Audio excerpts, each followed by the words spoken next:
administrador.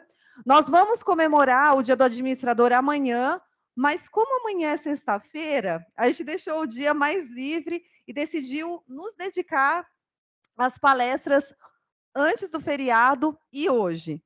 E na data de hoje, a gente vai estreitar uma nova parceria, né? Essa parceria que ela já vem acontecendo com o Sebrae, e a gente trouxe um assunto muito interessante nos dias de hoje que vocês têm pedido. Hoje a gente vai falar muito sobre marketing pessoal, carreira, pejotização, a nossa marca enquanto empregado, enquanto colaborador. Vamos falar também de LinkedIn e um pouco de LGPD. Para isso, nós convidamos o Sebrae, a gente trouxe aqui o Aldo. Eu não vou ficar apresentando o Aldo de maneira formal, ele vai se apresentar para vocês. E esse é o começo de muitas outras parcerias que nós vamos fazer com eles. Então, seja muito bem-vindo, Aldo.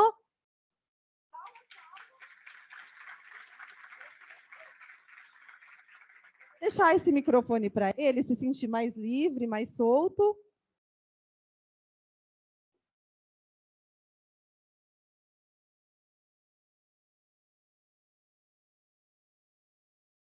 Pessoal, boa noite. Conforme a professora Mariana já falou, né, meu nome é Aldo, eu sou consultor de assuntos jurídicos e de negócios digitais do Sebrae de Campinas. A gente atende aí um total de 23 cidades aqui da região. Vim com o meu colega Eduardo, né, consultor de finanças. É um prazer estar aqui no Mackenzie, por vários motivos. Dentre eles, primeiro, porque eu também sou um ex-mackenzista, eu tive o prazer de fazer aqui o curso de pós-graduação em Direito do Trabalho em 2017. Era um sonho que eu sempre tive, meus pais fizeram mestrado no Mackenzie, etc. E eu consegui realizar esse sonho em 2017. E por outro motivo, porque eu reencontro colegas de trabalho que lecionaram comigo aí há alguns anos atrás, né? Não vou falar quantos anos para não revelar a idade, mas é sempre um prazer rever pessoas tão queridas assim, que participaram um pouco da minha vida enquanto professor. Pediram para eu falar um pouquinho, vocês viram que fizeram uma miscelânea, né? Falar desde LinkedIn, falar um pouquinho de formalização, falar de empreendedorismo. Eu preparei uma apresentação aqui para a gente debater aqui 1 hora e 15, depois eu abro para perguntas e vocês podem perguntar à vontade. Eu gosto bastante de interagir, eu não gosto muito daquele formato fala e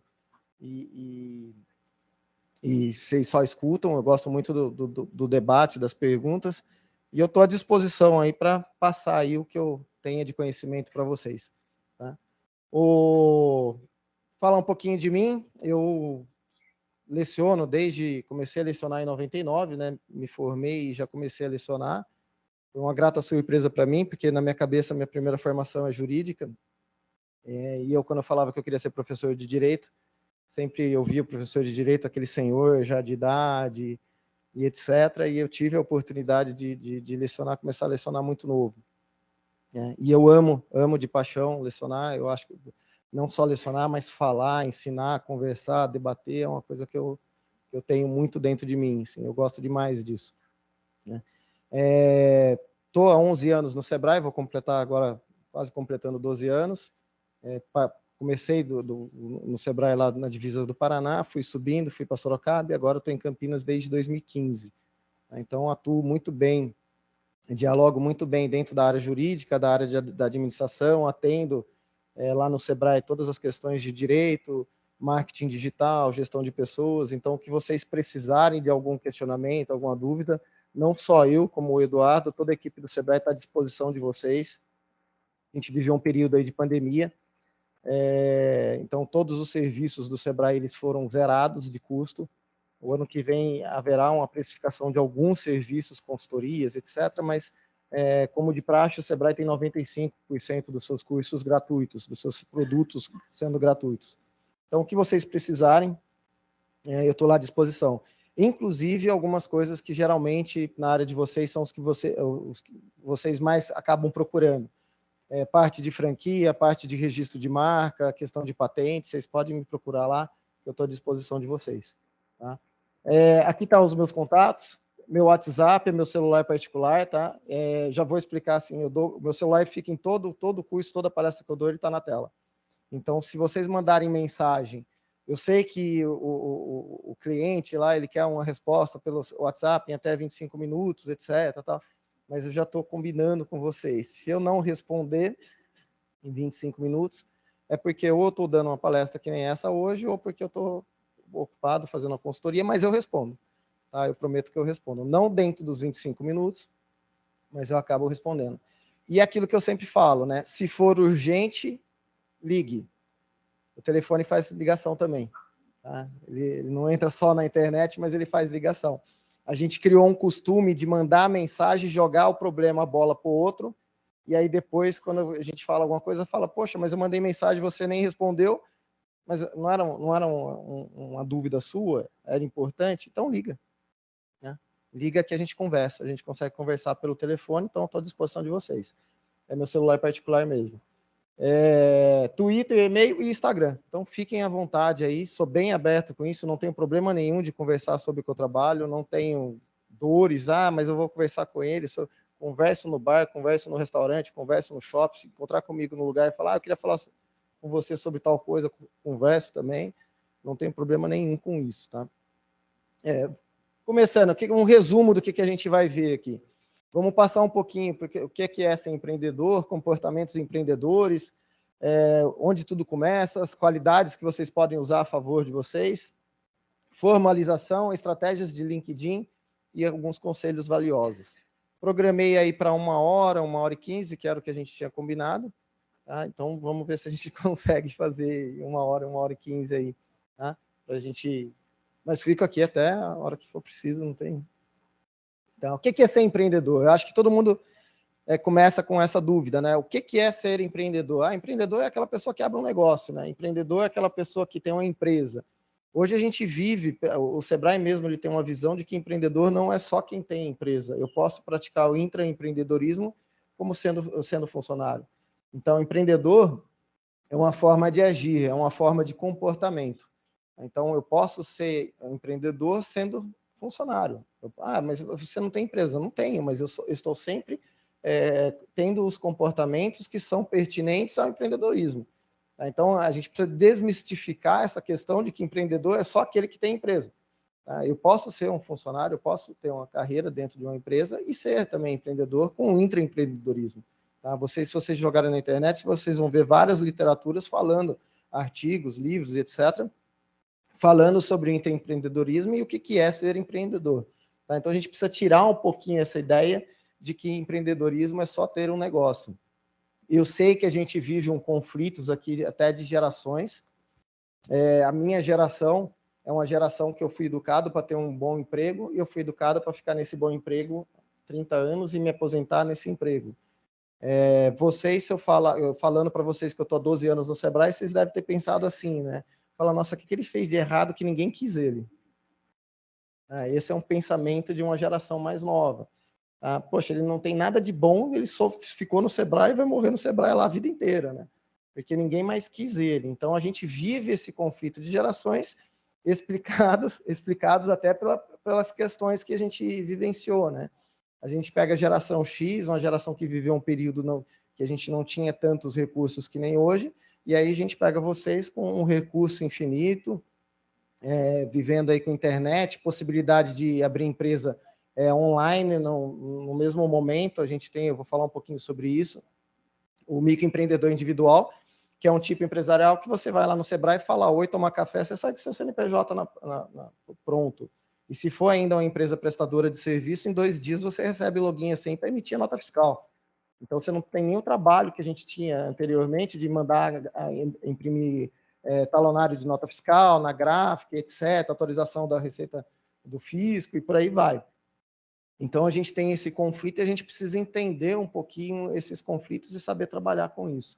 Tá? Então, a gente tem, de um lado, lá, a geração Baby Boomers e a X, e de outro lado aqui a geração Y e as Millennials, né, que é onde vocês se encontram, né, que é uma geração que não quer ter posses, mas quer ter experiências. Né? E aí, que é uma geração que vive num período de alta velocidade. Né? Só a título de exemplo, os namoros hoje são pelo Tinder, né? São pelo Inner Circle. Então, vira um negócio, oi, tudo bem, tal, onde você está? O WhatsApp responde, se você não me responder, ela curtiu minha foto, não curtiu. A velocidade da internet impacta também na velocidade das relações pessoais. Com a vinda do 5G, com maiores velocidades, a tendência é acelerar mais ainda. Então, as pessoas ficam cada vez mais aceleradas, cada vez mais com vontade de ter respostas mais rápidas, e isso impacta em tudo. Relacionamento pessoal, relacionamento profissional, trabalho e etc. Tá? E isso explica um pouquinho os motivos de que as pessoas entram na empresa e em 2 anos já querem ser o presidente da empresa.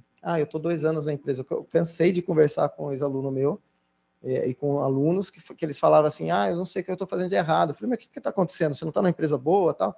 Eu estou, mas faz 2 anos eu não sou promovido. Eu falei, nossa, mas e aí? Eu acho que eu vou para outra empresa, porque aqui eu não vejo futuro para mim, que eu não estou sendo reconhecido. Essa velocidade, essa necessidade de crescimento é resultado desse impacto da internet, desse impacto dessa velocidade de comunicação que a gente tem. Quando a gente fala de empreendedorismo, também as pessoas, geralmente, elas veem só a parte boa, né? O meu modelo de empreendedorismo é o Bezos, com aquele dinheiro que ele tem, viajando pelo mundo, num iate, trabalha quando quer, quando, na verdade, não é bem assim. Tá? Então, a gente tem os aspectos favoráveis do empreendedorismo, como a gente tem também os aspectos desfavoráveis. Como aspecto positivo, a gente tem lá que você é um agente de transformação, e não é só um agente de transformação da sua carreira, da sua vida, do seu destino, mas um agente de transformação do seu bairro, dos seus companheiros, dos colaboradores e, quiçá, do mundo, né? Não tenho dúvida que o Steve Jobs, quando inventou o celular touch, a tela touch, né, em 2007, 2008, com o primeiro iPhone que saiu, ele revolucionou o mundo. Não sei, talvez vocês não lembrem, mas até 2007 o touch eram 2 folhas, que é onde se tocava numa folha, a hora que a outra folha tocava na outra, aí dava o touch. Aquilo ali, depois de um tempo, grudava e você perdia o touch, e não tinha tanta acuidade, né? Não era tão preciso que nem a gente tem hoje nos celulares atuais. Então, isso aí mudou o mundo? Mudou, sem sombra de dúvidas que mudou o mundo, mudou a questão do computador, o touch, mudou a dimensão. Mas não precisa ser uma mudança no mundo. Eu sempre falo que o agente de transformação, e já entrando já um pouquinho na área de inovação, o agente de transformação, a inovação, ela decorre de fazer aquilo que não está sendo feito no seu local. Então, se você trouxer algo que não é novo para o seu bairro, para a sua cidade, para o seu estado, para o seu país, você já está fazendo algo inovador. Tá? Então, eu vejo que muitos jovens eles querem revolucionar o mundo, e aí, quando eles não encontram essa revolução no mundo, eles se preocupam um pouco. Eu não estou encontrando a saída. Se preocupe mais em revolucionar o local onde você vive, onde você está. Tá? E assim, tem vários exemplos.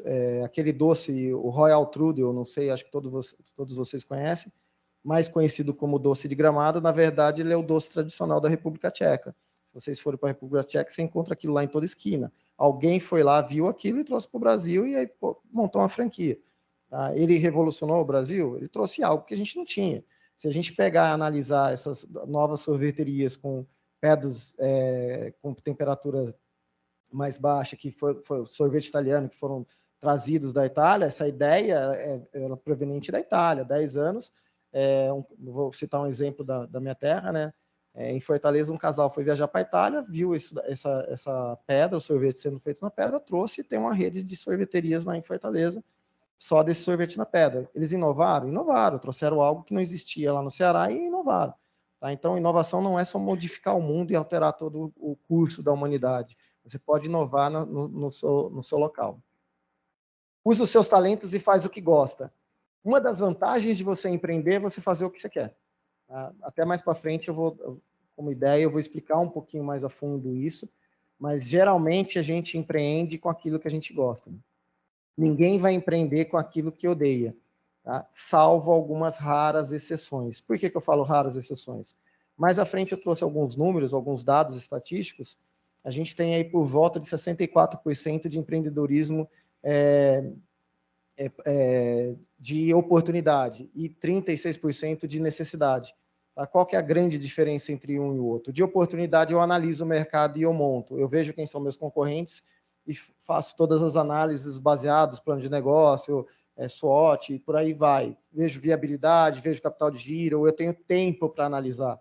Então, a probabilidade de dar mais certo é muito maior do que o empreendedorismo de necessidade, que, em contrapartida, é aquele que é aberto, como o próprio nome já diz, por uma necessidade. Eu fui mandado embora, estou desempregado, eu preciso pagar a conta, eu preciso comer, e aí eu preciso fazer qualquer coisa. Eu acho que vender cachorro-quente dá dinheiro, eu vou vender cachorro-quente. Eu acho que loja de roupa dá dinheiro, eu vou vender roupa. Só que eu só tenho uma bala, né? Eu só tenho as minhas economias da rescisão. E aí você acaba fazendo, às vezes, aquilo que você não gosta. Tá? Mas são exceções. Geralmente você faz o que você gosta. Possui independência, e aí quando eu falo independência, o pessoal fala, vai trabalhar quando quer. Não, não é isso. A independência que você possui é você abrir a loja onde você quer para vender o que você quer, com quantos funcionários você quiser, e no modelo de negócio que você acha mais adequado. Tá? Eu quero abrir uma loja lá em Santos. Bacana, você decide. É você que decide aonde você vai montar, como você vai montar, o que você vai vender. Então, a independência nesse sentido. E trabalha para a sua autorrealização. Eu nunca vi alguém montar uma empresa que não seja para ter uma autorrealização. E aí, mais para frente, a gente vai ver quais são os motivos que levam as pessoas a abrir empresa. Tá? Ter mais dinheiro? Então, a gente vai ver alguns dos detalhes. E negativo, jornada de trabalho intensa. Tá? Todos os empresários que a gente atende no Sebrae, a grande maioria não trabalha 8 horas por dia. Tá? Trabalha muito mais que isso. Por quê? Porque se ele não entregar, não tem ninguém que entregue. E principalmente agora com essa questão de eu presa, né? Eu monto a minha empresa sozinho, eu sou empresa, eu não tenho funcionário. Porque a gente não começa montando uma loja com 30 funcionários no Cambuí, numa Nova Campinas, no Shopping Guatemi. A gente começa pequeno, muitas das vezes sozinho, e aí se eu não fizer, ninguém faz. Tá? Então as jornadas elas são maiores. Exposição frequente a riscos. Se eu estou lá na empresa trabalhando, se der errado, problema do empresário. Quando eu abro a minha empresa, o problema é meu. O risco é meu. Tá? Se a gente analisar tanto a exposição frequente a risco ou a responsabilidade, são dois fatores que eles andam muito em conjunto. E aí entra aquilo que eu sempre falo em toda consultoria, palestra, curso, aula que eu dou. Quando a gente fala de ser empresário, a gente tem que ter uma capacidade de analisar cenários, por mais que a gente não goste. Está tendo uma guerra na Ucrânia, o que isso impacta o meu negócio? A gente viu agora, a Ucrânia é um grande exportador de trigo, né? Eu não sabia disso. Descobri na guerra, acho que muita gente descobriu isso na guerra. Como que isso impacta? Se a China entrasse na guerra, o que isso impacta? O que está acontecendo no mundo? O euro, pela primeira vez em 20 anos, está mais barato que o dólar. O que isso me afeta? O que afeta a minha empresa? Eu preciso entender isso. Mas eu não gosto. Pô, abre o UOL, abre o G1, dá uma lida nas manchetes todo dia, meia hora por dia, analisando a manchete que possivelmente impactará o seu negócio. E aí você consegue ter uma noção para analisar cenários. Se você não analisa cenários, provavelmente outra pessoa analisa e ela vai abrir uma empresa que vai impactar na sua. E aí vai, possivelmente, aí levar a sua empresa ao fechamento. E é um escravo da burocracia. Isso não tem como fugir. Por mais que a gente tenha avançado muito, eu acho que a digitalização aí com o microempreendedor individual, se eu pudesse fazer alguma coisa, eu dava uma canetada e toda empresa abria e fechava pela internet, né? Os contabilistas que não me escutem. Mas porque é muito rápido, é muito fácil, e eu acredito muito, como não poderia ser diferente, no empreendedorismo. Então, eu acho que quanto mais a gente facilitar para que as pessoas abram a empresa, mais a gente tem a economia girando. Que antigamente a gente tinha medo de abrir empresa. Hoje você vai lá, abre o microempreendedor individual, se der errado, você fecha. Tanto que eu sou um grande defensor que o microempreendedor individual não é uma empresa para você viver dela. É uma empresa para você testar modelo de negócio. Por que eu falo isso? Lá na frente eu vou trazer alguns números do que é o microempreendedor individual, mas o faturamento bruto dele não permite que você enriqueça sendo microempreendedor individual. O faturamento bruto dele no ano são 81 mil reais. Mas tem um projeto de 130 mil. Bacana, mas não passou ainda. E no período que a gente está vivendo, ano eleitoral, etc., eu acredito que só vai sair no segundo semestre do ano que vem, independente de quem ganhe. Então, R$130 mil, que é o grande sonho de muitos aí, eu acho que só segundo semestre de 2023. Então, não é algo que ele não foi criado para você ter um microempreendedor a vida inteira, ele foi criado para você testar o seu negócio. Você quer ter uma lanchonete? Monte a lanchonete como microempreendedor individual. A hora que você vê que está dando certo, você saia do microempreendedor individual e vira microempresa. Não deu certo? Vamos mudar para venda de roupa? Vamos lá. Altera para venda de roupa. Você mantém o seu mesmo CNPJ e vai tentar vender roupa. Não deu certo? Vou testar fazer outra coisa? Teste outra coisa. E não deu certo mesmo? Você quer, sei lá, desistiu? Fecha. Fecha pela internet. Então, é um modelo para você... Desmistificou tudo aquilo que a gente tinha. Abrir empresa é difícil, é fácil, é oneroso, é caro, eu tenho medo, depois vai ficar um rabicho lá estragando a minha vida, porque vai ficar a empresa aberta. Isso acabou. Isso acabou. Não tem mais isso com o microempreendedor individual. Que ele abrange a grande maioria aí de atividades, né? Só para vocês terem ideia, ele tem 474 atividades que você pode abrir como microempreendedor individual. Cenário do empreendedor brasileiro, como que ele está? Existe aí uma pesquisa que é feita anualmente, né, do Monitor Global de Empreendedorismo, e ele fala um pouquinho aquela questão que eu falei para vocês, questão de empreendedorismo de necessidade e empreendedorismo por oportunidade. Esses percentuais aqui são percentuais de empreendedorismo por oportunidade. Então, a gente chegou a bater aqui 71,3% de empresas abertas por oportunidade e não por necessidade. Ou seja, a pessoa abriu mesmo, ela quis abrir. Ela não teve que abrir. E aí a gente teve uma queda aqui, 2014, problema do mercado, etc. E aí a gente foi subindo e chegamos a 61,8. Mas não tem o resto? Não tem. Em virtude de pandemias e etc., a gente não conseguiu fazer o restante aí das análises. Esse ano deve sair alguma coisa. E aí, por que as pessoas abrem a empresa? Primeiro, porque os empregos são escassos, tá? Então, a pessoa tentou, falou, não consigo emprego. Isso a gente atende muito, a gente recebe muitas pessoas no Sebrae, principalmente depois de uma idade, elas têm dificuldade de se recolocar no mercado e elas optam por abrir uma empresa. E aí elas vão abrir empresa como uma forma de ter o que fazer para ganhar a vida. Fazer a diferença no mundo, 51%. Então, ele quer abrir empresa realmente para mudar. E isso a gente vê muito nas startups, né? As startups, eles têm uma visão, um brilho no olhar de, eu vou mudar o mundo, eu vou revolucionar. E todas as inovações que a gente vê hoje em celulares e aplicativos, todas provenientes de startups, né? E qual que é o grande segredo, né? Aproximar quem quer de quem tem. Todas. Se vocês analisarem tudo, né? iFood, Airbnb, Dog Hero, tudo aproxima de quem tem e quem quer. O iFood, eu tenho fome, você tem a comida, aproximei. Airbnb, eu quero ter um lugar para ficar, você tem um lugar, aproximei. Uber, você tem o carro e eu quero a locomoção. Então, resumindo, se vocês analisarem os grandes aplicativos que começaram como uma startup, todos aproximam quem tem de quem quer ter. Esse é o grande segredo. O Dog Hero, você tem um cachorro, mas vai viajar e não tem quem deixar, e eu tenho onde cuidar do seu cachorro. Deixa comigo, eu passei com ele, etc.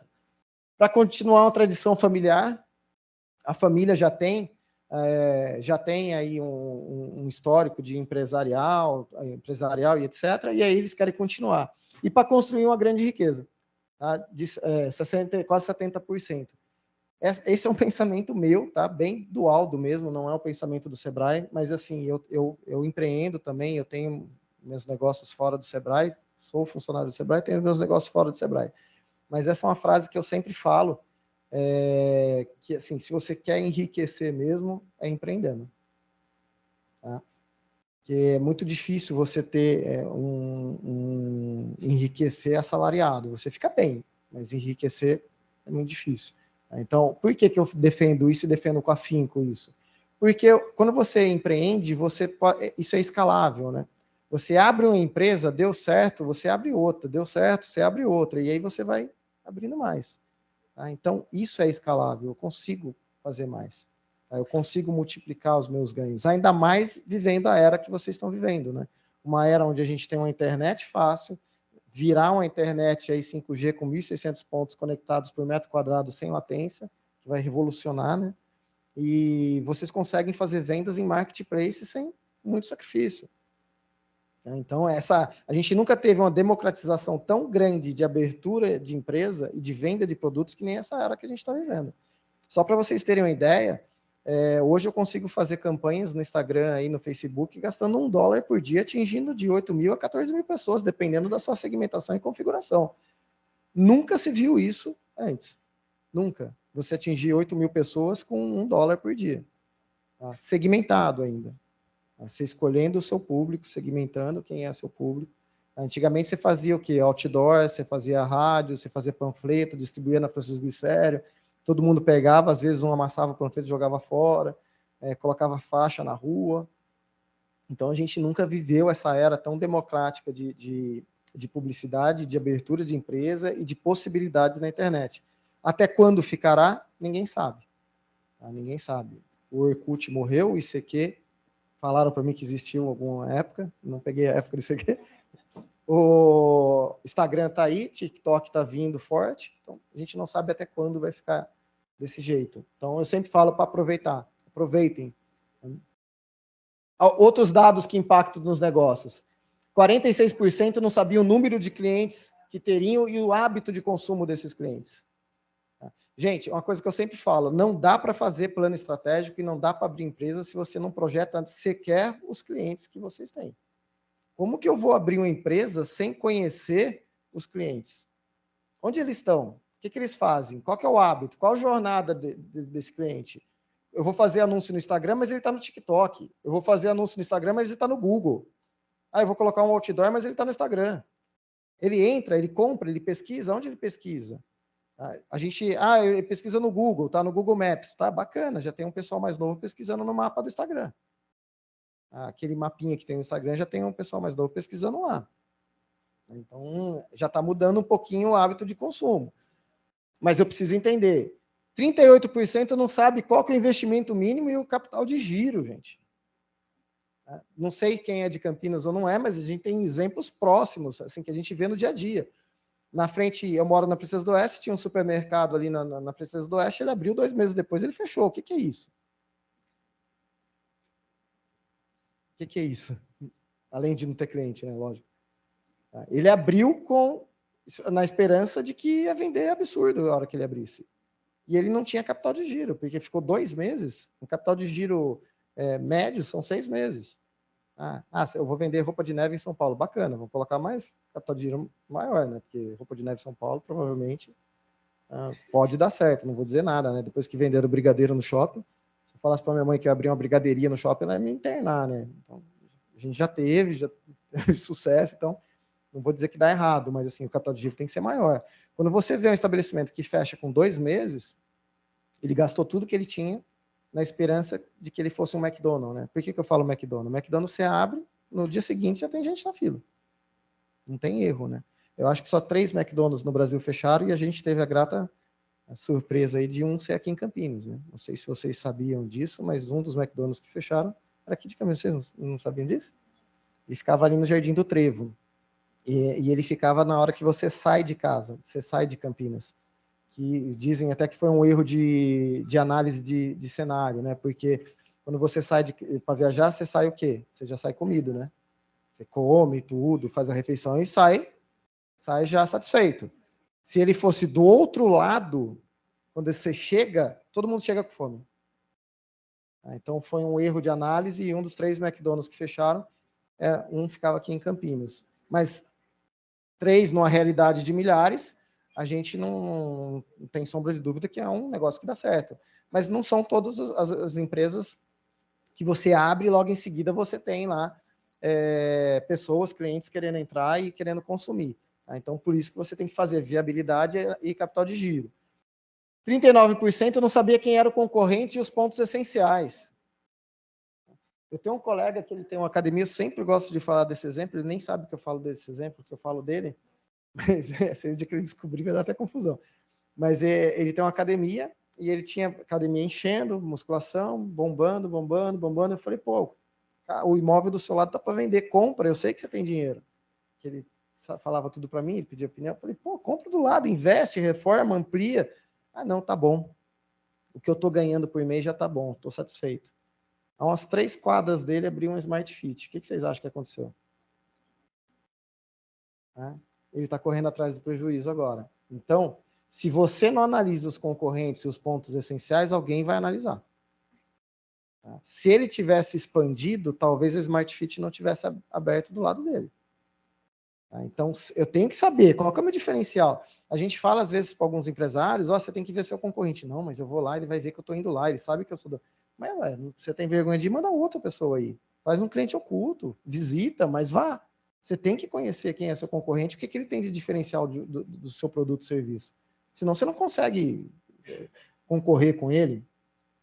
61% não procura ajuda de pessoas ou instituições para a abertura do negócio. Não usa nenhum tipo de planejamento. Vai, abre e acabou. Tá? Muito alto isso aqui. Ainda mais que o Sebrae está lá e é gratuito e as pessoas não procuram. Então, é muito alto se abrir no escuro, assim, sem nenhum planejamento. E 55% não tinha conhecimento de nenhum tipo de indicador de viabilidade e esperava o retorno do investimento em poucos meses. Ou seja, ele não faz análise do indicador de viabilidade e ainda quer o retorno em poucos meses, sendo que ele nem sabe quanto que ele precisa. Então, são alguns números aí. 50% define o preço de venda do produto ou serviço sem conhecimento. É o famoso, pago 10, vendo por 20 e estou ganhando 100%. Tá? Isso acontece por mais que, assim, vocês conversarem, um monte de gente faz isso. Ah, eu pago 10, vou vender por 20 e estou tendo lucro. Quanto? Não sei. Eu acho que 100%, mas não está, né? Não preciso nem explicar para vocês que tem imposto, tem água, luz, custo, tem outras coisas, né? Então, é preciso fazer o cálculo do preço de venda. Várias pessoas não sabem fazer o cálculo do preço de venda. O Eduardo é expert em fazer cálculo do preço de venda, se vocês precisarem. Tá? Então, isso aqui até espanta, né? Porque você pega, 50% dá na louca o preço? Dá na louca. Tá? Faz o preço... Tá? E é por isso que vocês veem aí aqueles preços com número cheio, né? Isso aí acho que vocês já até aprenderam, né? Quando você pega o preço com o número cheio, ele indica que a pessoa não fez cálculo nenhum, né? Ela chutou um preço, paguei 20, vende por 60. Né? Quando você pega um preço, número quebrado, qual que é a impressão que você tem? Ele calculou, foi calculado.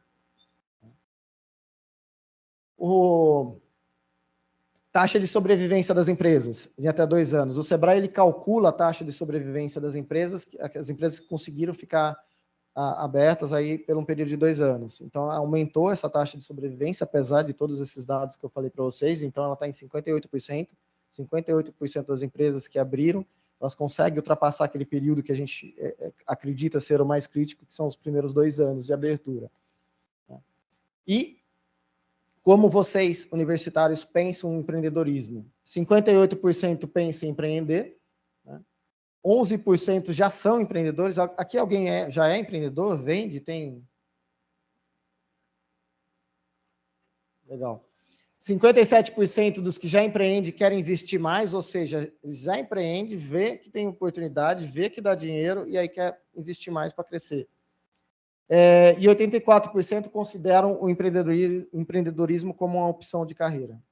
Antigamente a gente não tinha essa visão, aquilo que eu falei, né? Na minha geração, a geração dos meus pais, estudo para ter um bom emprego. Hoje não, vocês já têm uma visão de que vocês têm a possibilidade de ter um emprego, mas têm a possibilidade também de ter uma empresa, de abrir uma empresa. E ter isso como carreira. E aí, como que tudo isso começa, né? Eu vou empreender, como que tudo isso... os primeiros passos. Primeiro, encontrar sua motivação. Você precisa entender o que te motiva a acordar cedo. Não é todo mundo que sem um chefe, né, sem um compromisso, acorda de livre e espontânea vontade cedo. Cansei de pegar várias empresas que abrem cada dia no horário. Na avenida da minha casa mesmo tem um chaveiro lá que eu não sei nem que dia que ele abre. Eu já cansei de ir lá e não vou mais. O Eduardo está balançando a cabeça que ele morava na mesma rua que a minha. E ele conhece o chaveiro, que é quase em frente à casa dele. Então, eu ia lá fazer chave e estava fechado. Daí, eu passava de carro, estava aberto. Daí, outro dia, eu ia lá fazer chave e estava fechado. Falei, gente, não tem horário. Então, o que te motiva a acordar, motivaria a acordar, levantar na sua empresa? O que você faria? Modele o seu negócio. Como que ele vai ser? Vai ser para internet, marketplace? Vai ser loja física? Como que você vai iniciar isso? E coloque a mão na massa. Não tem como ser empresário abrir uma empresa e já começar ficando em casa e trabalhando 3 horas por dia e não fazendo nada. Isso não existe, hein, gente? Isso aí só em conto de fadas. Né? E busque oportunidades e tenha ideias. Buscar oportunidades e ter ideias. Como que a gente faz isso? Primeiro, boas ideias começam com paixão. Tá? Se eu gosto daquilo que eu estou fazendo, eu buscarei sempre o melhor. Se eu tenho, por exemplo, eu gosto muito de correr, né? Eu gosto de corrida de rua. Se eu gosto de corrida de rua, se eu vou numa corrida, eu começo a analisar tudo que o pessoal está usando. O tênis dele, olha aquilo lá, olha aquele relógio, olha aquilo lá, porque eu gosto. É uma paixão minha. Então, eu gosto disso e aí eu começo a analisar. Se vocês têm, por exemplo, um salão de beleza, vocês estão em férias em Miami, vocês passam lá na frente do salão de beleza em Miami e falam, olha que salão legal, automaticamente, por ser algo que você gosta, você vai entrar e ver o que ele tem de bom, o que ele faz de diferente. E aí você vai copiar para o seu. Eu usei o exemplo de Miami, mas isso pode ser usado no Rio de Janeiro, Santos, Guarujá, Porto Alegre. Se você faz algo que você tem paixão, você automaticamente vai pesquisar sempre pelo melhor. Você vai gostar de pesquisar, você vai gostar de buscar, então sempre você vai estar na frente dos demais. Tem que ter apelo comercial. Não adianta ter paixão se não vende. Tá? Então tem que ter um apelo comercial. E tem que resolver problema. Gente, eu costumo falar que a gente não vende mais, a gente ajuda o cliente e o consumidor a comprar. Tá? Então não dá mais para a gente montar e colocar lá, falar, eu vou colocar isso porque eu acho que isso aqui é o que eles precisam. Eu preciso entender, lembra que eu falei que tem que entender o público-alvo, etc. Eu tenho que entender quem é o público-alvo, quais as dores, necessidades e problemas dele para oferecer a solução. O cliente, ele paga por solução. O que você vai resolver na minha vida? Eu estou com fome, você vai entregar comida? É um problema, é uma solução que você está me trazendo. Então, eles pagam por soluções. Eu só consigo oferecer soluções se eu conheço os problemas. E boas ideias começam com boas pessoas. Então, as ideias começam das pessoas, de vocês. E eu gosto muito dessa parte aqui, usar suas qualidades a seu favor. O que geralmente a gente faz? Eu sou bom em correr. Eu acho que eu sou sensacional em correr. Então, é isso que eu vou vender, eu vou ensinar os outros a correrem. Isso é o que eu acho. Mas será que os outros acham? Preciso ver se os outros acham, né? Porque eu achar é uma coisa, agora eu preciso ver se realmente isso é verdadeiro. Se os outros acham que eu corro bem, tá? Não sou eu espetacular, tá? Passo tartaruga, né? O pace paquera, né? Que fala devagarzinho. Mas assim, eu preciso entender o que os outros acham. Então, isso é uma coisa, e tem uma frase, inclusive eu trouxe a frase do Joel J aqui, do Joel Moraes, que é um nadador, que ele fala isso no livro dele, 100% presente. Tá? O que você faz com a facilidade acima da média das pessoas? Tá? A gente não repara em algumas coisas. Por exemplo, eu fui em Sorocaba, fui lá no aniversário de uma filha de uma amiga minha, e aí eu cheguei lá, estava a casa toda enfeitada. Eu falei, nossa, que sensacional isso aqui, né? Vocês contrataram alguém? Não, minha mãe que fez. Mas sua mãe trabalha com isso? Não, ela faz porque ela gosta. Eu falei, gente, mas isso aqui sua mãe está deixando de ganhar dinheiro, porque tá lindo o negócio. E todo mundo elogia a mãe dessa minha amiga, e a mãe dessa minha amiga, ela faz isso com a facilidade. Ela vara a noite fazendo, e ela não percebe que ela faz num nível muito superior até dos profissionais que vendem isso.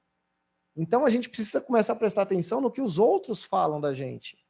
Olha, você faz uma trufa tão boa, olha, você maquia tão bem, você faz isso tão bom, você dá aula. Então, eu preciso prestar atenção no que os outros estão falando, e geralmente é aquilo que eu faço de livre e espontânea vontade, eu não faço sob pressão, eu varo à noite, eu pesquiso, eu vou fazer com paixão, e no outro dia eu não estou cansado, eu estou feliz porque eu fiz. Então, ali talvez você tenha uma oportunidade de negócio, de empreender, que você não esteja percebendo. Prestando atenção no que os outros estão falando de você. Esse aqui é o Joel J, o Joel Moraes, ele foi nadador profissional, representou o Brasil em várias competições, mas exatamente essa frase dele, ele tem quase que meio capítulo falando disso. Naquilo que você faz com tanto prazer que nem se lembra de comer, naquilo a que se dedica com afinco e vontade de aperfeiçoar. Existe uma chance real, viável, de descobrir uma atividade profissional na qual será bem sucedido. Tá? Então, comecem a pensar. Às vezes, você já tem alguma coisa que as pessoas te elogiam e você não percebeu. Tá? Ah, você se veste tão bem. Nossa, você combina as roupas tão bem. Ué, design de estilo, consultora de estilo. Estão na moda agora, né? E o perfil e o comportamento do empreendedor? Esse senhor aqui, na década ali de 50 até 90, ele faleceu em 98, ele mapeou os 10 comportamentos empreendedores presentes. Ele é um psicólogo, né? Era um psicólogo, e ele mapeava o comportamento das pessoas. E ele mapeou os 10 comportamentos empreendedores presentes nas pessoas de sucesso. Então, naqueles empresários que tiveram muito sucesso na vida empresarial, ele mapeou o que tinha ali de comportamento empreendedor e ele chegou nessas 10 características empreendedoras aqui. Então, todas aquelas pessoas que tiveram sucesso na vida com o empreendedorismo, ele encontrou em todas elas essas 10 características. Então, vamos lá. Estabelecimento de metas. Não dá para você, tanto na sua vida pessoal como na vida profissional, você abrir uma empresa e não saber aonde você estará daqui 2, daqui 5 anos. Onde você quer chegar daqui 5 anos? Se a gente perguntar isso para o empresário, às vezes ele fala, não, tá bom, estou feliz do jeito que eu estou. Aí acontece aquilo que aconteceu lá com o meu amigo, né? Vem um que não está satisfeito e engole você. Então, eu preciso ter metas e eu preciso ter planejamento. Então, essas metas elas têm que ser específicas, mensuráveis, atribuíveis, realistas e relacionadas ao tempo. A ferramenta Smart, provavelmente vocês já devem ter ouvido falar dela nas aulas aí, ela ajuda vocês a chegarem nesse objetivo. Não adianta estabelecer uma meta, eu quero estar em tal lugar. Tá, mas como você vai chegar? Em que tempo? Como que você vai chegar? Então, você precisa estabelecer isso. Planejamento e monitoramento sistemático. Definir onde eu quero estar, quando eu quero estar, bacana. Mas você planejou isso? E você está monitorando se você está avançando ou não? Você precisa monitorar para saber se você está crescendo. Busca por informações. Sempre atualizado. Tá? Aquele que tem capacidade de analisar cenário mais rápido que os outros sai na frente. Tá? Então, eu tenho que entender o que está acontecendo, o que vai impactar na minha vida e o que vai impactar na minha empresa. Na minha carreira, se a gente for pegar e jogar isso para a vida profissional. Né? Busca por oportunidades e iniciativas. O que está acontecendo no meu redor? Está vindo aí a internet 5G. O que isso me abre de possibilidade? O que eu posso criar dentro dessa nova tecnologia que está vindo? Então, eu preciso entender isso. Eu preciso começar a analisar sempre com um viés de oportunidade. E persistência. Persistência, não insistência. Insistência é você abrir empresa, é errar, e aí se abrir empresa e errar no mesmo erro. A persistência é você errar, aprender com o erro e fazer diferente. Então, é ser persistente e não insistente. Tá? Não adianta você ficar fazendo do mesmo jeito, querendo buscar resultados diferentes. Né? Então, você tem que... Comprometimento. Gente, assim, é até meio... mas é óbvio, vou abrir empresa, eu sou comprometido. Acabei de dar o exemplo do chaveiro, que não é. Tá? E por mais incrível que pareça, vários não são. Se vocês começarem a analisar as empresas ao redor de vocês, vocês verão que várias empresas não são comprometidas. Tá? O empresário ele não tem esse comprometimento, ele não leva a sério a própria empresa. Cada hora ele abre num horário diferente. Exigência de qualidade e eficiência. Uma coisa que eu sempre bato na tecla, melhoria contínua. Inovação e melhoria contínua. Se a empresa não tiver inovação, não inovar sempre, a outra vai inovar. E se você não estiver preocupado em melhorar continuamente o produto ou o serviço que você faz, você não crescerá. Né? É muito comum o empresário falar, mas eu não tenho tempo. Se você não tem, o seu concorrente vai ter. Você tem que parar um momento para analisar a sua empresa e ver aonde você está errando e o que você pode melhorar. E volto a dizer, vivemos uma época onde a gente tem várias ferramentas favoráveis para nós. Você tem lá recomendações e avaliações no Google. Se você tiver atrativo turístico, restaurante ou hotel, você tem lá o TripAdvisor com reclamações e avaliações dos usuários. Então, a gente tem Facebook com avaliação. Então, a gente tem várias ferramentas analisando o seu negócio e, por incrível que pareça, alguns empresários nem entram, não sabem nem que tem gente falando mal deles lá. Tá? Ou bem. Então, eu preciso entender, ler e melhorar sempre. Não dá mais para receber uma reclamação e, não, esse cliente aqui ele está louco. Daí vem outro, reclama da mesma coisa e você não resolve nada. Tá? Então, melhoria contínua e inovação para a empresa é fundamental para a perpetuação dela. Assumir riscos, mas não se arriscar, como? Planejando, né? O que é um plano de negócio? Eu vou planejar a abertura do meu negócio, eu vou planejar a próxima etapa do meu negócio. Então, o plano de negócio é um planejamento. E aí eu vou planejar lá cenário otimista, pessimista, realista, porque daí eu estou preparado, né? Se eu me encontrar em alguma dessas três situações, eu estou preparado para enfrentá-las. Então, eu preciso planejar, não é sair abrindo de qualquer jeito a empresa. E saber convencer, tá? Ter persuasão e rede de contatos. Não dá para ser um empresário introvertido, não conseguir falar com ninguém e aí não ter contato com ninguém. Todos os grandes empresários, se vocês analisarem a rede de contatos deles, é enorme. A gente teve até durante muito tempo aí algumas reuniões de líderes, etc., de empresariado aí no estado de São Paulo mesmo, só para estabelecer rede de contato. A própria associação comercial, ela faz rodada de negócio para você abrir a rede de contatos. Então, isso é algo que é imprescindível para a empresa. E independência e autoconfiança. Tá? Se você não tiver autoconfiança, se você não acreditar no seu negócio, quem que vai acreditar? É você que tem que acreditar, você que abriu. E a formalização.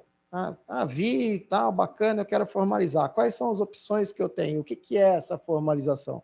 É a legalização da empresa, né? Eu sempre brinco, né? A economia informal é algo combatido por todos os estados, por todos os países, mas o Estado calcula a economia informal, né? Que é algo...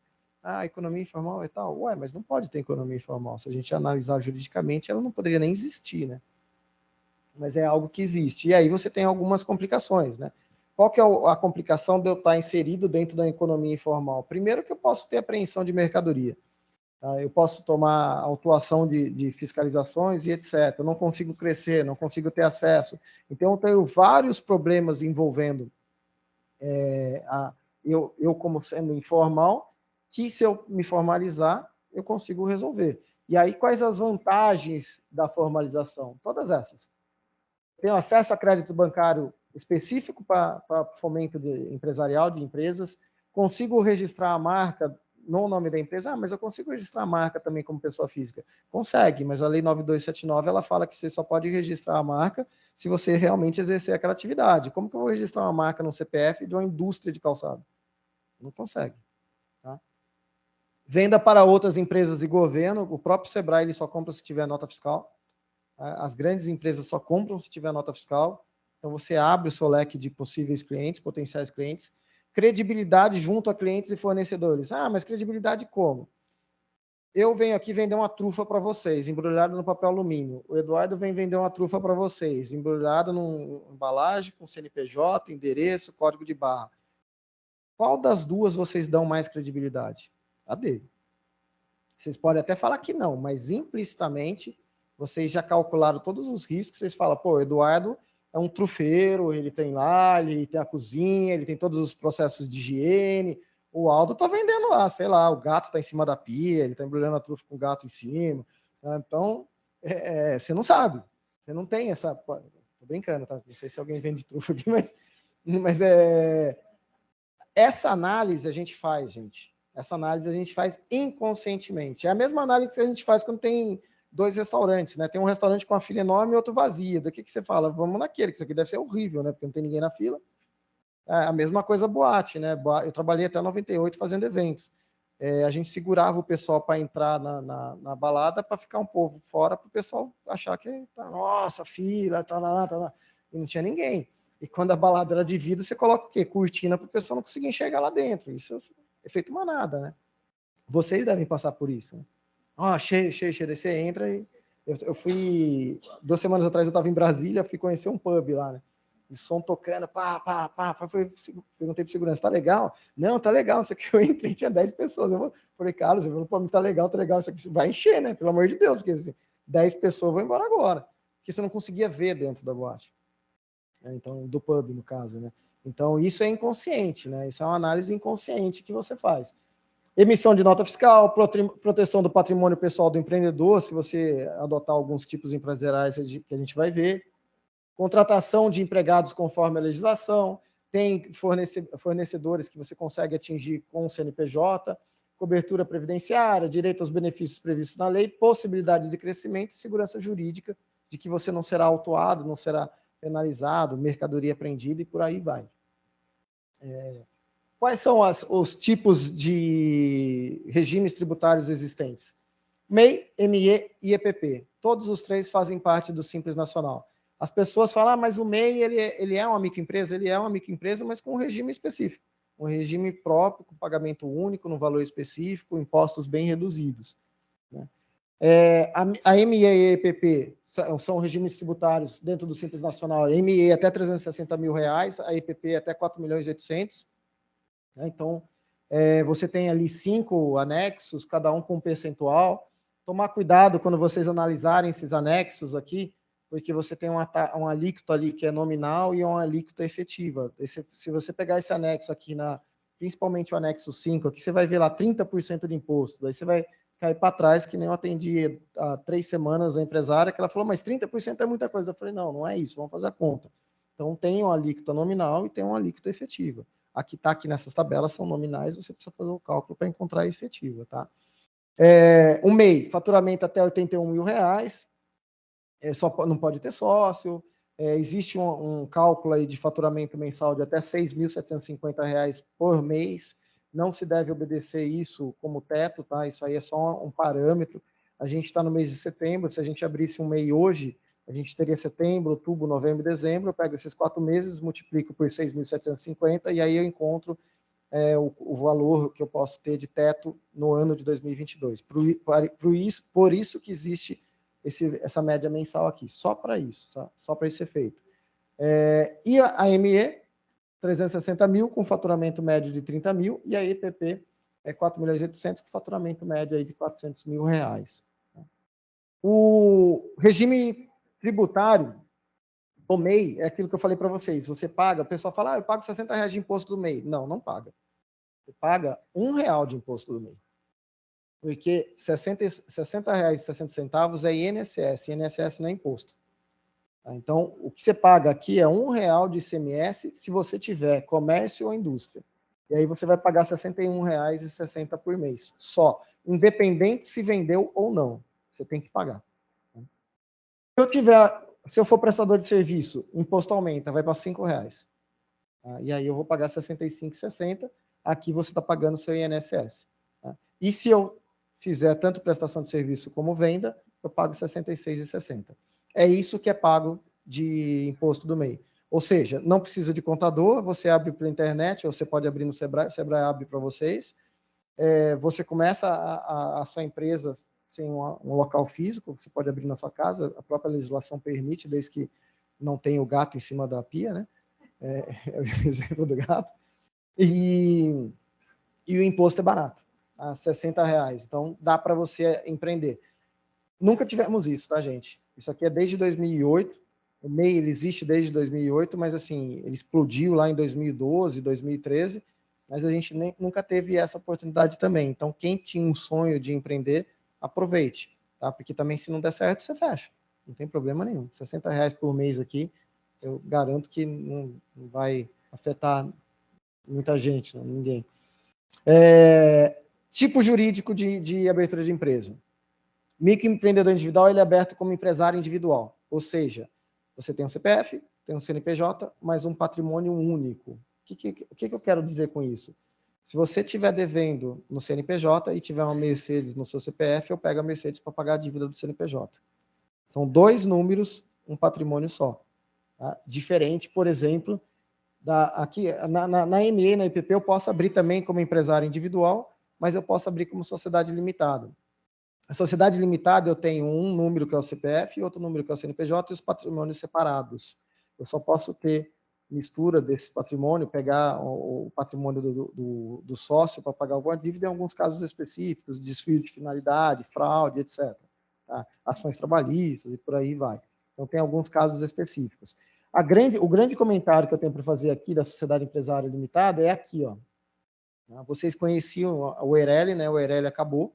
O EIRELI foi transformado, quando era medida provisória, em SLU, Sociedade Limitada Unipessoal. Quando virou lei, alterou o Código Civil aqui na parte da Sociedade Limitada e virou Sociedade Limitada.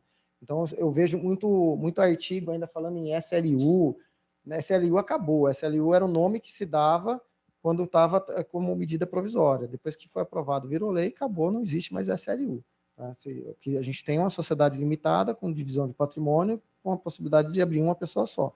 Tá? É isso que existe. E o EIRELI, que tinha antigamente, migrou automaticamente para a sociedade limitada. Então, é isso que aconteceu. E entrando em LinkedIn aqui, tá? Como a gente usar algumas estratégias, essa frase aqui é do Dan Sherman, ele é considerado o papa aí no LinkedIn, é um dos caras que mais conhece de LinkedIn aí no mundo, e ele faz essa diferenciação que para mim assim, é sensacional, né? O seu currículo mostra apenas o que você fez e quem você foi, enquanto o LinkedIn mostra quem você é. O LinkedIn não é só uma rede social de currículo, gente. Quem usa o LinkedIn como uma rede social de currículo está usando errado. Tá? O LinkedIn é muito mais que isso. O LinkedIn mostra como você pensa. Ah, mas eu não posto nada. Então está usando errado. Tá? Porque é para isso que você tem que fazer. O LinkedIn, eu tenho que entender, eu sou da área, sei lá, de marketing digital, eu tenho que pegar tudo que está acontecendo na atualidade de marketing digital, fazer um artigo pequeno, tá? Não mais que uma página ou meia página, e comentar isso que está acontecendo. E aí, quando as pessoas vão ler o seu LinkedIn, elas sabem como você pensa sobre a atualidade na sua área de especialidade. Tá? Então, não é só para você colocar o currículo. A currículo a gente entrega de papel, né? Vamos voltar à era do papel. Coloco o que eu fiz de pós, a faculdade que eu fiz e entrego. O LinkedIn é como você pensa. Né? Então, eu tenho que aprender a usar o LinkedIn de forma que me favoreça. Tá? Eu tenho que ter capacidade, eu quero analisar a sua capacidade de interpretação de casos atuais, do que está acontecendo aí no mercado. Tá? Então, a gente tem várias situações. Tá? Vou dar exemplo aí. Pelo amor de Deus, hein, gente? É só um exemplo. Teve manifestação 7 de setembro. A Constituição foi rasgada. Foi ou não foi? Vamos escrever. Escreve na minha página, sua opinião fundamentada. Então, eu tenho que ter essa noção. E aí eu vou vendo como você pensa e como você interpreta, dentro da sua especialidade jurídica, no caso, do exemplo, o que está acontecendo na atualidade. Tá? O Pedro Lenza faz isso muito bem, né? Não sei se quem conhece aqui, quem é mais da área do direito, o Pedro Lenza, ele fala muito do que está acontecendo, ele faz live falando o que está acontecendo. Então, ele pega um caso que aconteceu hoje de manhã, ele já faz uma live à tarde falando, olha, eu estava pensando o que aconteceu hoje de manhã, é isso, artigo tal, o entendimento do STF é esse. Então, isso é mostrar como você pensa. Tudo bem que o Pedro Lenza já é professor renomado, direito constitucional aí já é famoso, mas é isso que o LinkedIn traz para vocês. É a maior rede social corporativa do mundo. Antigamente a gente tinha o Plaxo, tá? Não sei quem vai lembrar da Plaxo, mas era uma outra rede social, não vingou tanto que nem o LinkedIn. Você tem aí no Brasil 51 milhões de usuários, 17 minutos gastos diariamente no LinkedIn.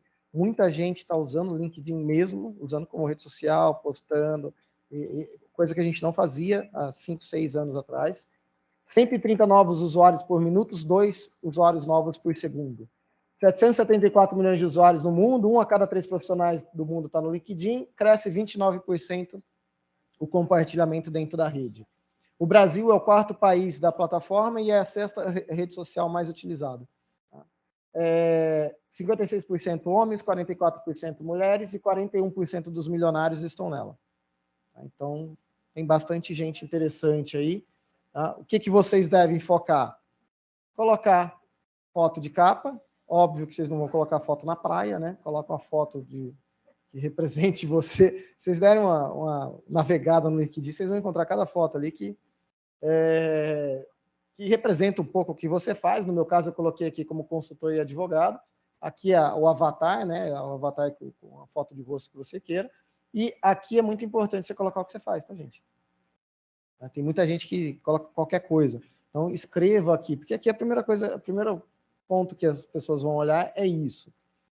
Criar conteúdo relevante para o seu público. Quem é seu público? Aquele público que você quer atingir. Então, o que eu pretendo para a minha carreira? Lembra daquela pergunta? Onde eu quero estar daqui 5 anos, daqui 2 anos? Eu quero estar trabalhando na Bosch, por exemplo? Então, eu vou escrever coisas interessantes sobre a minha capacidade, minha especialização, que sejam condizentes com a Bosch. E aí eu vou atingindo e aí vou conectando com aquelas pessoas da Bosch. Tá? Um exemplo. O feed você pode ter ali alguns caracteres, o artigo ele é ilimitado, só que o artigo ele tem menos alcance do que o feed. Não escrevam trabalhos acadêmicos, 10 páginas, 5 páginas, ninguém lê, gente. Eu gosto de falar assim, vocês leriam se eu te mandasse um artigo de 10 páginas? Não. Então por que vocês querem que os outros leiam? O WhatsApp é a mesma coisa, eu vou te mandar um áudio de 10 minutos, só minha mãe manda áudio de 10 minutos para mim, e eu escuto, porque é minha mãe. Mas assim, ninguém manda. Se eu mandar um áudio de 10 minutos para você, antes de dar 1 minuto, você já pausa, vê quanto tempo, 10 minutos. Daí você, eu vejo depois, acabou. Ninguém vai mais saber o que eu estava falando. Então, o que vocês não gostam que façam com vocês, não façam com os outros. Aqui é coisa rápida. Tá? O pessoal entra, fica 17 minutos e vai olhando os assuntos interessantes. Então, quanto mais certeiro o objetivo vocês forem nos seus comentários, melhor. Interaja, comente, compartilhe postagem, mostre que você está atualizado, mostre que você está lendo, mostre que você entende aquilo que você quer para a sua carreira. Peça depoimento e faça conexões, principalmente com aquelas empresas que você deseja trabalhar. Depoimento você pede para aquelas pessoas que trabalharam contigo. Então, você pede lá, a pessoa vai lá e dá o depoimento sobre você. Prova social, inclusive, é um gatilho mental, né? A gente usa muito isso no marketing. Utilize o LinkedIn para postar artigos e outras publicações, Forbes, Exame, Veja, aquilo que seja interessante para você. Usar as tags, né, as hashtags, para facilitar na busca. E usar o sobre para você mostrar como você chegou àquele momento de carreira. Eu vejo algumas pessoas colocarem no sobre lá, eu sou advogado, formado, não sei o quê. Não, não é isso. O meu sonho...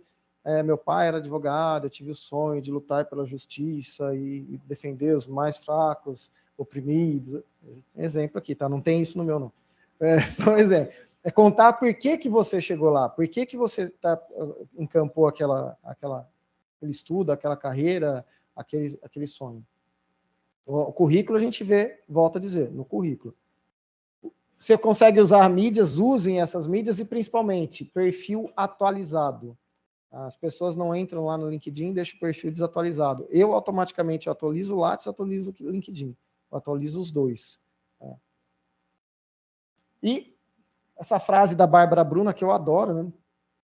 Ela é head de marketing do Renato, alguma coisa, que é um professor de marketing, não estou lembrando sobre o nome dele. E ela fala essa frase, daqui a 1 ano você vai desejar ter começado hoje, né? Então, eu vou... todo mundo já colocou o LinkedIn, todo mundo já fez isso, façam agora, porque daqui a 1 ano vocês vão falar, poxa, eu devia ter começado 1 ano atrás. Então, é sempre assim. E os 5 conselhos valiosos, comece com o que você gosta e conhece, tá? É mais fácil, você vai se aprofundar mais, vai se especializar mais e vai evitar qualquer tipo de estresse ou de não gostar daquilo que você está fazendo. Se você gosta e conhece, vai fundo. Porque você conhece, você sabe mais que os outros. E é algo que você gosta. Comece pequeno, mas sonhe grande. Eu particularmente, eu não gosto muito de empresário que monta, tipo esse meu amigo, né? Se ele voltar, se ele escutar isso, acaba a amizade. Eu estou satisfeito. O empresário não tem que estar satisfeito com o status quo. A empresa é cíclica. Uma hora você está subindo, uma hora você está descendo, né? Então, você tem que estar sempre aproveitando quando você está subindo, aproveitando aí quando você está agradando os clientes para crescer. Tá? Não dá para ser empresário e ficar satisfeito. Não, estou ganhando lá 5 mil reais, 10 mil reais, tá bom. Não, vamos crescer. Vamos investir mais. Está tendo mercado? Então vamos. Tem que sonhar onde você quer chegar. É a visão, né, gente? Missão, visão, valores. Visão, o meu sonho, aonde eu quero chegar. É normal errar, a experiência te leva mais longe. O que não é normal é você não aprender com o erro. Tá? Errou?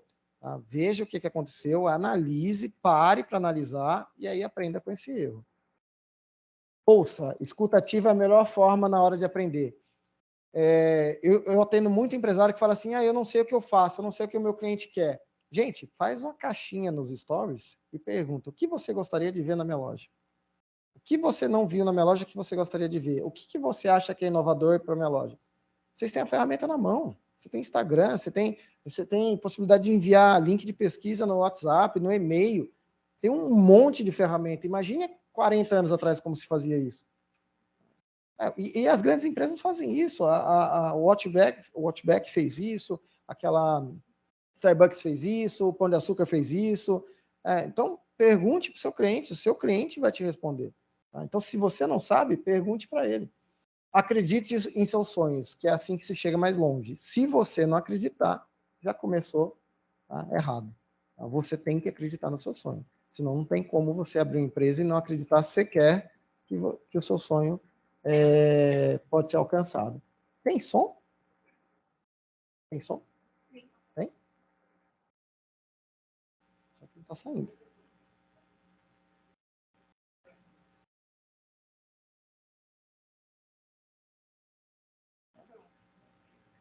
Sabe essa ponte que está no nome da história? É tão grande, mas tão grande, que ninguém consegue ver onde ela termina. Mãe, é verdade que quase ninguém atravessou essa ponte? É verdade. As pessoas só vão até onde está aquela árvore e voltam.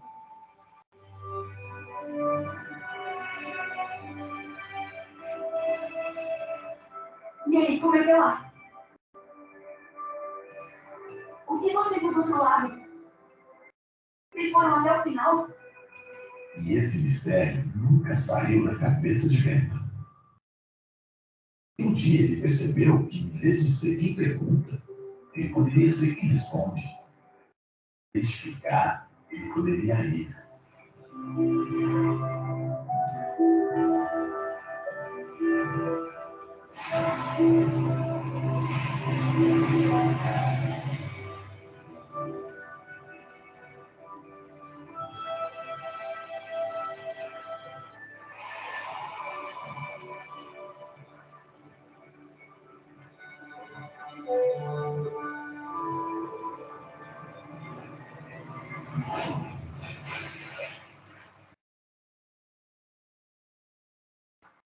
Ei, por que você está ali em cima? Será que eu vou conseguir pular? Mas sim, tenta. E se o outro lado for perigoso? Ué, e se lá for melhor? E se eu me perder? E se você se achar? Mas o que você sabe? Você é apenas um menino.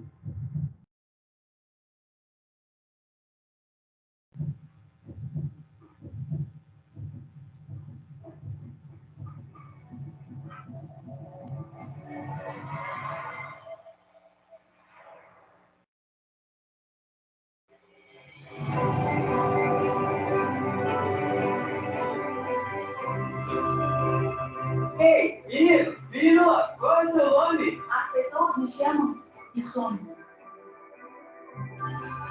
É quando acreditamos no nosso sonho que a gente vai mais longe. Sebrae 50 anos. A força do empreendedor brasileiro. Legal, né? Bem legal. Gente, eu encerro por aqui.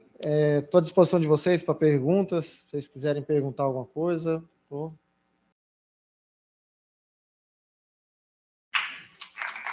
Obrigado.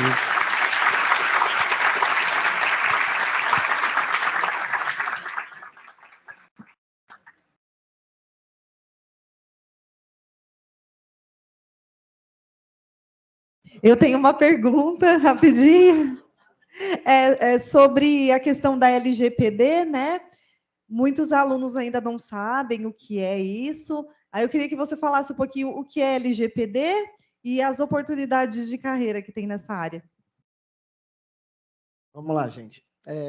LGPD é uma lei que veio para regulamentar o tratamento de dados. Tá? Então, a gente ouviu e viu em várias matérias vazamento de dados. Era muito comum a gente ter pessoas vendendo dados de listas, mailing e etc. E aí veio a LGPD como uma forma de combater essa venda de dados, ou se houvesse, né, essa venda de dados, pelo menos que a gente soubesse que esses dados estariam sendo vendidos, sob pena de se fosse vendido e a gente não soubesse, dessa empresa ser punida, dela ser penalizada. E aí surge aí na área jurídica, inclusive, vários escritórios aí criaram alguns setores de LGPD e começaram a oferecer consultorias para as empresas. de como se adequar a essa questão de dados, proteção de dados, onde vai ficar arquivado, quem que vai tratar esses dados, quais são as empresas que vão manusear esses dados, e aí surge a figura aí de um profissional de LGPD, profissional especializado só nessa área, para implementar isso dentro das empresas, desde a pequena até a grande empresa. O Sebrae mesmo tem um setor lá em São Paulo que só cuida disso. Hoje, quando vocês passam os dados de vocês autorizam a gente usar, e autoriza também o parceiro, que é a empresa terceirizada, que o Sebrae compra o sistema para tratar os dados de vocês autorizam eles também a tratarem. Resumindo, de uma forma bem didática e bem simples, é uma forma da empresa tomar mais cuidado com os dados dos outros e, caso haja um vazamento desses dados, ela seja penalizada e punida com um responsável específico dentro da empresa por cuidar desses dados. Não sei se consegui me responder aqui o que. Ok? Tem mais alguma pergunta? Pode fazer.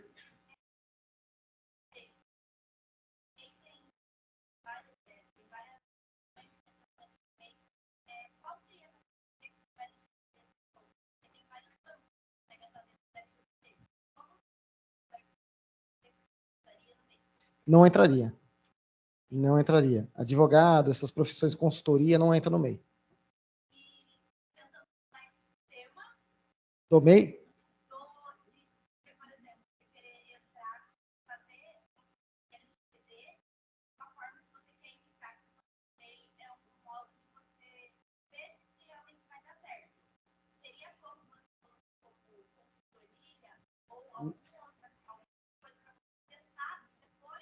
Não existe consultoria no MEI, tá? Consultoria no MEI não pode.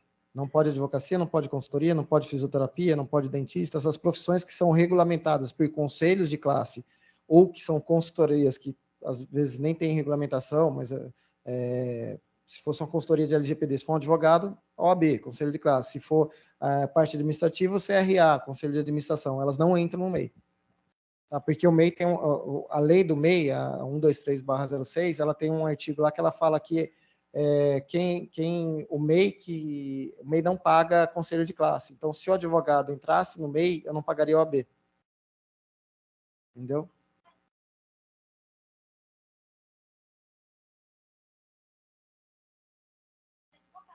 Sim. Sim, mas você precisa ter um conhecimento da legislação, né? Você precisa ter um conhecimento. E aí que você vai abrir um MEI como? Serviço terceirizado?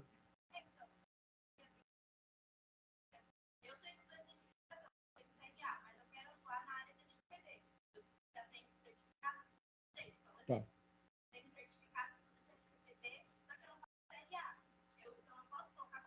Você pode colocar serviço terceirizado, mas o serviço terceirizado, o que a gente precisa tomar cuidado é quando a gente abre a empresa, ela tem um código, né? O CNAE, Classificação Nacional de Atividade Empresarial.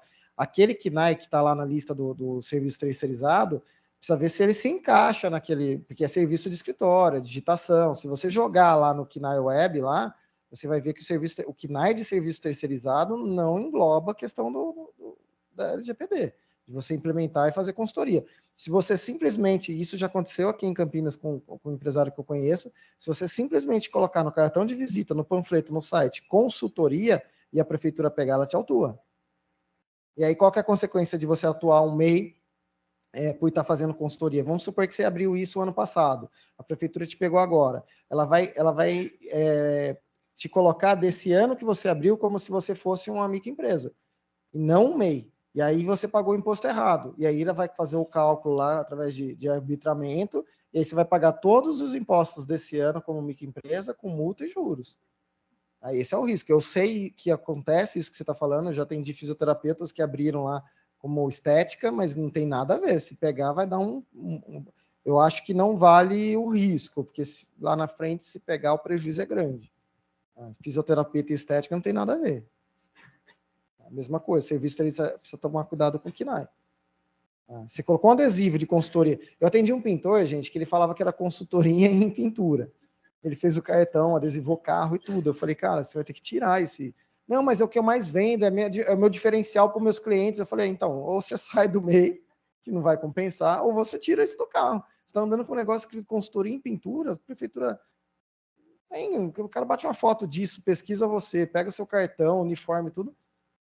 Ah, mas é o diferencial, ajuda o cara a escolher a cor. Eu falei, mas é um diferencial mesmo? Isso é o que faz o cara te contratar? Ou é o seu serviço que faz o cara te contratar? É a limpeza, o acabamento? Então, entendeu? Pode perguntar.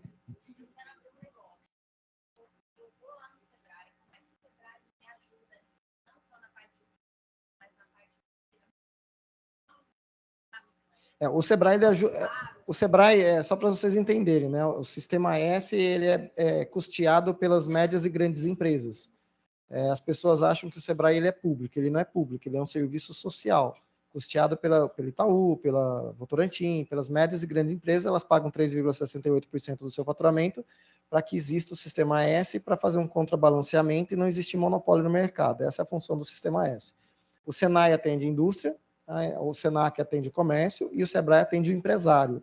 Então, se você quiser abrir uma empresa lá, você vai receber atendimento como fazer o plano de negócio, como fazer os cálculos financeiros, como fazer o marketing digital. Só que o Sebrae ele não faz. Por quê? Porque ele não pode competir com o mercado, com os profissionais de mercado, não cobrando. Senão ele quebra o mercado. Então, você vai lá, eu explico para você como faz, você pode até fazer e levar lá para a gente analisar. A gente analisa, mas a gente não pode fazer, que é a grande diferença do Sebrae para o mercado. O mercado vende consultoria como a consultoria do mercado, na verdade, é uma consultoria e assessoria. Você me paga, eu entro na sua empresa e eu vejo o problema e eu faço. O Sebrae, ele não faz.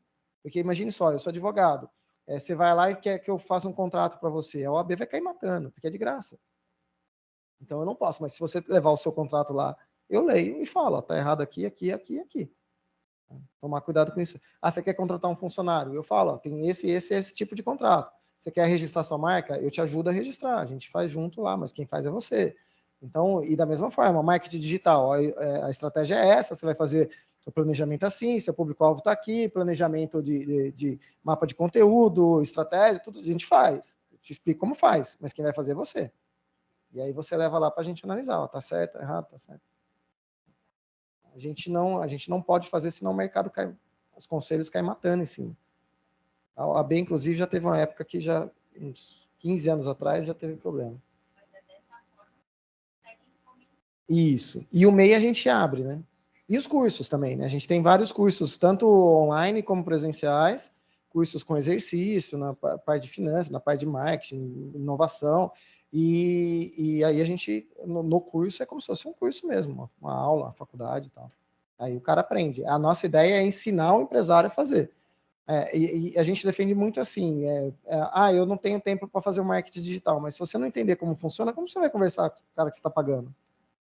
Você não sabe nem o que o cara está pedindo. E a gente pega, assim, eu e meus colegas lá, que a gente tem de marketing, a gente pega vários casos de que o cliente, assim, tipo, o cara enganou o cliente, comprou seguidor e não rola, e você vê que tem 2 curtidas com 50 mil seguidores, entendeu? E o empresário não entende isso. Ele não sabe nem que vende seguidor. Então a gente é legal até para entender como funciona. Contrato, eu atendo muito empresário que tem problema judicial lá. Daí eu atendo, explico para ele, eu não posso fazer para ele, eu não posso defendê-lo. E daí eu estou usando o Sebrae para captar clientes, isso aí eu perco até minha OAB. Então eu não posso. Mas eu falo, é isso, no meu ponto de vista é assim, mas agora você procura um advogado da sua confiança. Então a gente ajuda, mas é o empresário que tem que fazer.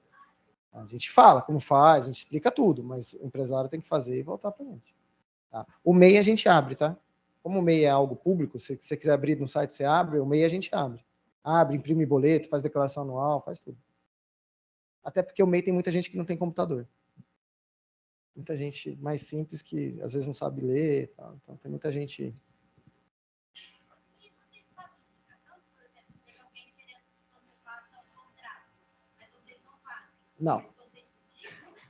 Não pode.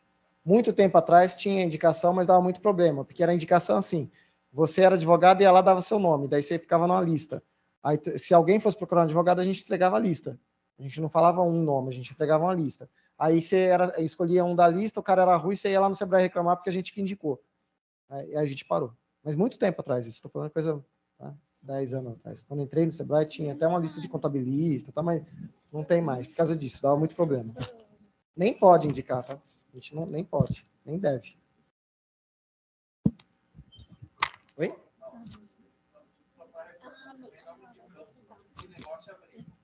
Ah, tá. Isso que o Eduardo falou. É muito comum. Obrigado, Eduardo. Muita gente vai lá perguntar o que está dando dinheiro e o que deve abrir.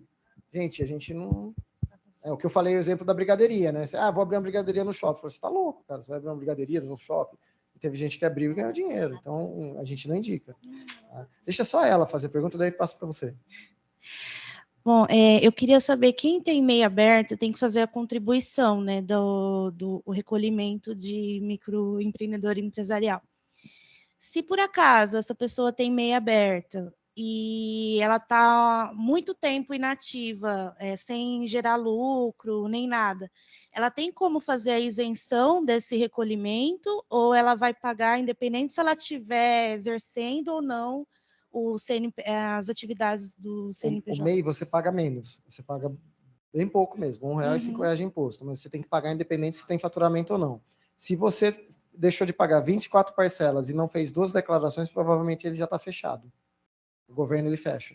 Mas tem que ter os dois, 24 parcelas sem recolher, mais 2 declarações anuais de faturamento. Se você não tem isso, provavelmente ele está aberto e você está devendo. Não sei se é você, tá? Eu falei você, mas desculpa. Não sei se...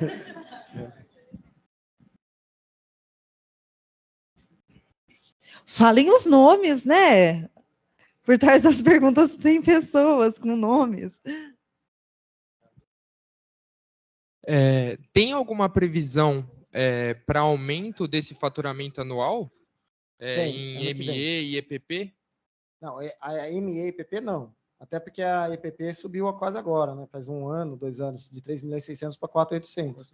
Mas o MEI era para subir esse ano, mas em virtude da eleição aí, eu não acredito, independente de quem ganhe, se for Bolsonaro ou Lula, eu não acredito que no primeiro semestre do ano que vem ele vá ter essa alteração. Mas no segundo semestre do ano que vem, eu acredito que sim, porque é alguma coisa que já está vindo faz tempo. Tá? E por que eu falei Bolsonaro ou Lula? Porque é do governo federal a competência para fazer essa alteração. Então, é ele que faz. O projeto já está lá, tá? O projeto já está lá. É porque já passou na Câmara de Constituição e Justiça, vai passar pelo Congresso Nacional, vai votar, e aí é uma outra questão. Vai passar pelo Congresso Nacional. A gente vai ter renovação de deputado federal e senador agora. Deputado federal e senador que se mantiver, ok, já conhece o trâmite. Os novos que entrarem não conhecem, não sabem nem onde é o gabinete. Aí até eles se pegarem e tal, daí vota. Aí voltou, vai para o presidente assinar. Eu estimo o segundo semestre do ano que vem. 130 mil. Não, mas está rolando. Isso vai acontecer. Esse ano, Aldo, acho que não. A não ser que aconteça alguma coisa muito extraordinária. Não entendi. Não, EPP não. EPP não. EPP já teve agora, né? Era 3.600, passou para 4.800. Aldo, boa noite, tudo bem? Aqui, ó. Ah, tá. Gleisiane. Eu queria saber se o Sebrae ele ajuda o microempreendedor a fazer o registro de marca e do NPI. Como que funciona? Ajuda, eu que ajudo. Ah, sim. Legal. E todo o trâmite Na verdade, assim, deixa eu explicar para vocês. O Sebrae não faz o registro de marca. Só que esse registro de marca, desde 2003, o Supremo Tribunal Federal decidiu que não era mais monopólio dos agentes de propriedade industrial, era um monopólio. Era tipo o SUSEP, só vendia seguro quem tivesse SUSEP. Então, só fazia registro de marca quem fosse agente de propriedade industrial. Em 2003, o Supremo Tribunal decidiu que não era mais monopólio, liberou para o público normal. Qualquer um pode fazer. Se você entrar lá, você consegue fazer. O problema é que é lei e é muito burocrático. O que eu fazia? Você ia lá, eu explicava, entrava lá, tal, não sei o quê. Você chegava na sua casa, você me ligava desesperadamente umas 10 vezes. Daí eu falei, gente, isso aqui não está dando certo. Daí o que eu faço hoje? O Sebrae não faz o registro, mas você senta comigo e a gente faz junto. Então, não é que o Sebrae faz. Não... o Sebrae está fazendo registro de marca de graça. Não. A gente faz junto, porque é público. É tipo o MEI. Você abre o MEI, você abre na sua casa, se quiser. O Sebrae só abre porque o site é público. E o registro de marca ele é público. Você pode fazer. Se você chegar na sua casa, você faz. A única coisa é que a gente faz junto, porque tem alguns termos lá que você não vai conhecer. E eu já trabalhei com isso. Então, a gente faz junto lá. Meia hora a gente faz. Se quiser, manda mensagem para mim. Fala, eu estava numa case, quero saber como registra a marca, não sei o que, a gente faz junto. Tá bom. Obrigada. Imagina. Mais alguém? Última pergunta, mais alguém? Não? Bem, então nós agradecemos imensamente a presença do Aldo. Palmas para ele. Obrigado, gente. Obrigado. E aí eu vou convidar um professor muito amado, querido, Rainho Muso Divo, professor Matias, para entregar uma lembrança para o Aldo. Palmas para o Matias, gente! O muso das finanças!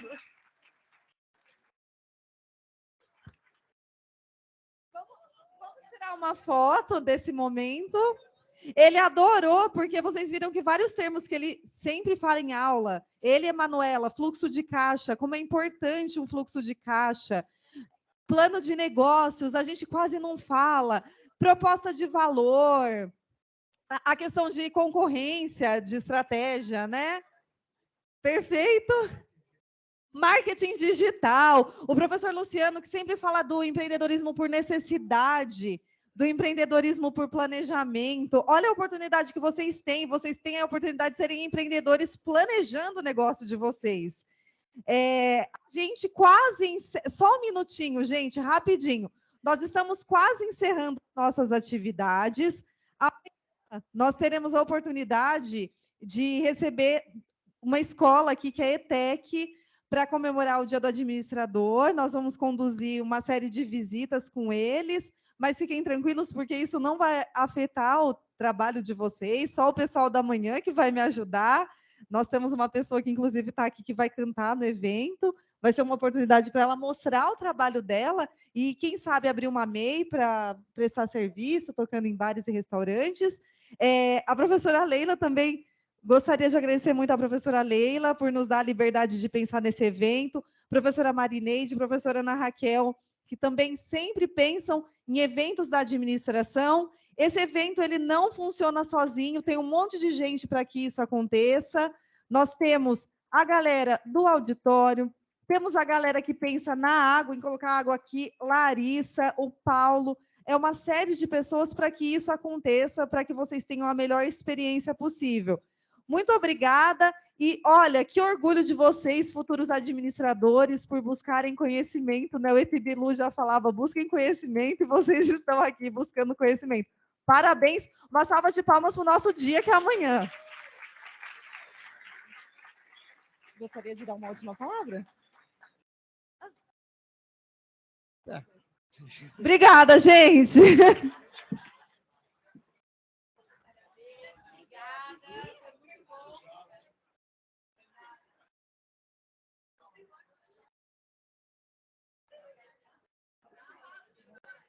Pessoal, não se esqueçam da lista.